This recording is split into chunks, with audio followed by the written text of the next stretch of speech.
정답은 이거겠죠? 그러니까 이 부분입니다. 이 부분은 절대 갈 일이 없는 지역이 되죠. 왜냐니까 여기서 출발하면은 이쪽으로 오게 되게 이쪽으로 향해서 가게 되겠죠. 골이 여기 있으니까 그죠? 그러면은 여기로 올 수도 있고 여기로 올 수도 있고. 그죠? 만약 여기로 왔다고 한다면은 우리는 다시 돌아가려고 하겠죠. 이쪽으로 가게 될 거 아니에요. 그죠? 그래서 S로 돌아올 겁니다. 돌아오게 되면은 확률은 이쪽으로 가거나 아니면은 오거나 아니면 벽에 부딪혀서 돌아오거나 셋 중에 하나가 되겠죠. 따라서 여기도 가게 될 거고 여기는 출발점이니까 당연히 가게 되고 여기서는 출발점이니까 양쪽 다 가게 되고 그죠.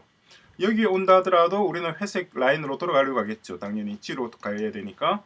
따라서 이쪽으로 가거나 이쪽으로 가거나 이쪽으로 가거나 되겠죠.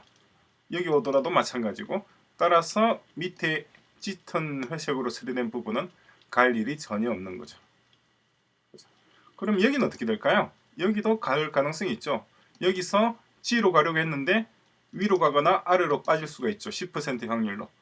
위로 빠졌다고 한다면 다시 도로로 가겠죠. 도로로 가다 보면 이쪽으로도 갈 확률이 있죠.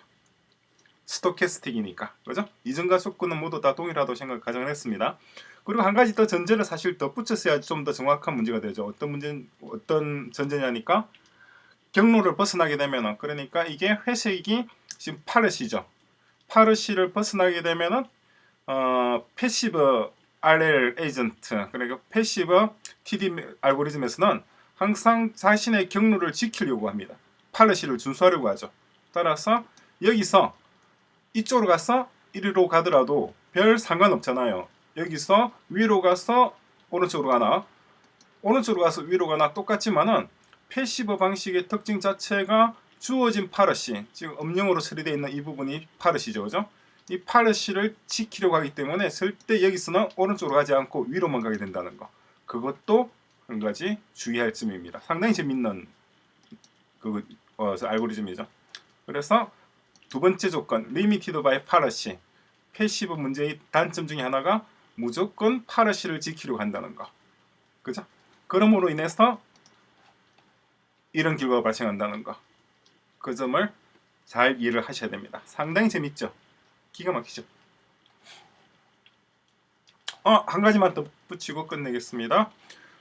여기 보면은 정리를 해뒀는데 에이전트 같은 경우 이제 유틸리티 베이스드 큐 러닝 리플렉스 에이전트를 이렇게 나누긴 하는데 우리가 이제 리워드도 알고 뭐 P도 알고 이러는 경우에 우리 보통 MDP 마르코프 디시전 프로세스를 이용했었잖아요. 그런데 R도 모르고 P도 모른다. 그러면 MDP를 적용할 수가 없습니다. 그러니까 이걸 중에 뭘 알아야죠. P라고는 probability, 다른 말로 트랜지션 모델이죠. 확률도 모르겠고 리월드도 모르겠다. 그러면은 MDP를 적용할 수 없다는 문제가 있는데 그 유틸리티 베이스의 대표적인 게 바로 MDP입니다. 우리가 P를 아는 경우 R, P도 알고 R도 알고 이러면 R로부터 우리가 유틸리티 값을 구해내서 그 유틸리티 값을 이용해서 뭔가를 하게 되죠. 그죠?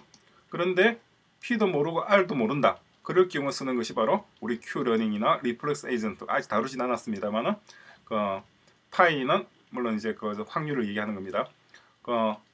리플렉스 에이전트를 쓰거나 Q러닝을 쓰거나 Q러닝을 우리가 공부했던 것이 보면은 모르는 경우에요. 그러니까 지금 이 값도 모른다고 가정을 합니다. 가봤더니 좀 더 정확히 한 거는 여기 보면 표시가 되어 있죠. 리월드도 모르고 아무것도 몰라요. 여기도 보면은 제로로 되어 있잖아요. 근데 여기 가보니까 1을 주네. 그래서 0.50이라고 하는 유틸리티 값이 또 출된 거죠. 마찬가지 마이너스 값도 마찬가지 지금 모르는 상황입니다. 보상을 모르는 상황에서 가보니까 마이너스 1을 주네 해서 마이너스 0.50이라고 하는 유틸리티 값이 나오게 된 거죠. 그러니까 Q 러닝 이 알고리즘 자체는 이 둘 다 모르는 경우에 아무것도 모르는 상황에서 뭔가 답을 도출하고 그런 다음에 도출된 어떤 값을 이용을 해서 우리가 목적한 바를 성취할 수 있는 그런 알고리즘이라는 거. 그것이 Q러닝 알고리즘과 우리가 이전에 공부했던 MDP 알고리즘의 가장 기본적인 차이점입니다.